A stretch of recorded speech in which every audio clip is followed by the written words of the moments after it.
రాజా తర్వాత సంక్రాంతి చేశారు వెంకటేష్తో, 2 సూపర్ హిట్లే. ఎందుకు హ్యాట్రిక్ ఎందుకు మీకు కుదరలేదు? ఇది నాకు తెలియదండి. నేను ఒకసారి వెంకటేష్ బాబుని వెళ్ళి నేను కలిశాను. బాబు 2 పిక్చర్లు మంచి సక్సెస్లు కదా, ఇంకొక పిక్చరు నాకు అవకాశం ఇవ్వండి. ఇది ప్రొడ్యూసర్కి బాగా హెల్ప్ అవుతుంది. ఎవరైనా ప్రొడ్యూసర్ ఎవరు ప్రొడ్యూస్ చేసినా మంచి సబ్జెక్టు నేను తెచ్చుకున్నాను అని అంటే తను ఒక లిస్టు చెప్పారు చేయబోయే సినిమాలు. యాక్సెప్ట్ చేసేసి వచ్చేసాయి అంతే.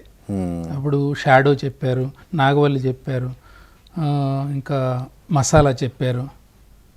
దాంతో నేను ఓకే బాబు మీకు ఎప్పుడైనా అవకాశం ఉన్నప్పుడు ఇవ్వండి నాకు అని చెప్పి వచ్చేసాను. దాని గురించి నేను ఇప్పుడు ఒక ఇడ్లీ తినాలంటే బాబాయ్ హోటల్ గుర్తొస్తుంది. 50 రూపాయలు ఇడ్లీ తినాలంటే బాబాయ్ హోటల్ గుర్తొస్తుంది. ఒక మంచి బిల్డింగ్ కన్స్ట్రక్ట్ చేయాలంటే ఒక మంచి ఆర్కిటెక్ట్ కావాలనిపిస్తుంది. ఏదైనా మనం ఏది చేయాలన్నా ఒక దానికి సంబంధించిన ఒక ఇన్స్ట్రుమెంట్ గుర్తొస్తుంది. కానీ ఒక మంచి కోట్లు పెట్టి సినిమా తీయాలంటే విచిత్రం. నాకు చాలా బాధ కూడా. ఎందుకంటే ఇండస్ట్రీలో కోట్లు డ్రైనేజీలు పోతున్నాయి. ఈ రోజున డ్రైనేజీలు పోతున్నాయి. అట్లాంటి టైంలో ఒక 3 కోట్లు పెట్టి 4 కోట్లు పెట్టి నేను సినిమా తీయగలను అని చెప్తున్నాను కదా, దానికి ఎందుకు అర్థం చేసుకోరు? ఇప్పుడు బ్రహ్మకుమారీస్ ఉంది, 12 కోట్లు పెట్టి లైట్ అనే మూవీ తీశారు.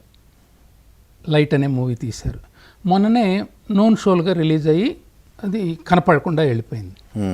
నేను 60 లక్షల్లో తీసా. 60 లక్షల్లో తీసా.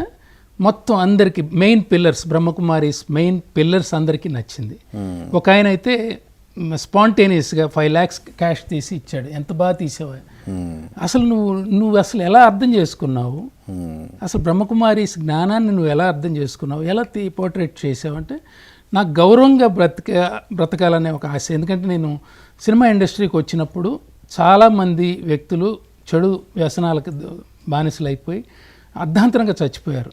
వాళ్ళ చావులు ఎంత భయంకరంగా నాకు కనిపించినాయి అంటే, భగవంతుడు ఏ ఇంట్లో పుడతాం, డబ్బున్న ఇంట్లో పుడతామా పేదవాడి ఇంట్లో పుడతామా అనేది నిర్ణయం మన చేతిలో ఉండదు పుట్టినప్పుడు. కానీ చావటం మాత్రం మన చేతుల్లో ఉంది.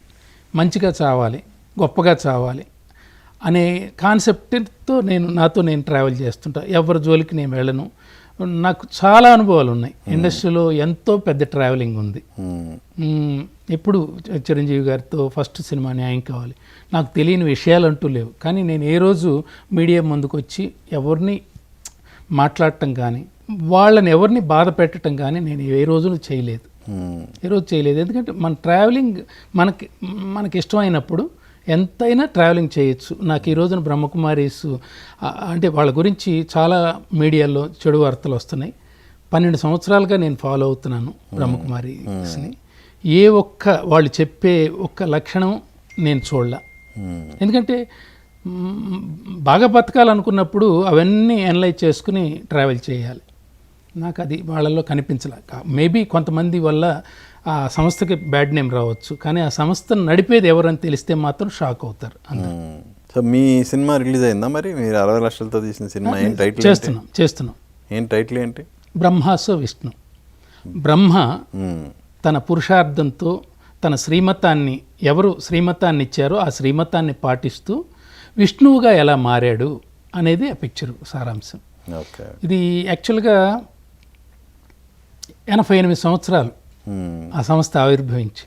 88 సంవత్సరాల్లో బెంగళూరు, బాంబే, కలకత్తా వీటన్నిటిలో పెద్ద పెద్ద కోటీశ్వరులు ఉన్నారు ఆ సంస్థలో. ఎంతోమంది ప్రయత్నం చేశారు. నిజంగా అది అలా స్టార్ట్ అవటం ఆపేయటం జరిగింది.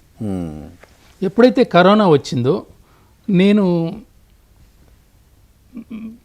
పోతాం, ఇది అటెంప్ట్ చేసి పోదాం అనే దాని మీద నేను ఎంటర్ అయితే అందరూ చాలామంది డిసప్పాయింట్ చేశారు. ఫైనాన్షియల్ హెల్ప్ లేదు, ఏ విధమైన ఇది లేదు. కాకపోతే బ్రహ్మకుమారీస్ అనేవాళ్ళు, అన్నయ్య మీరు చేయండి, మేము యోగం చేస్తాం, మీ సంకల్పం మంచిది, మీరు తీసిన సినిమాలు కూడా మంచివే, మేము యోగం చేస్తాం, చేయండి అని చెప్పి బట్టీలు పెట్టుకుని.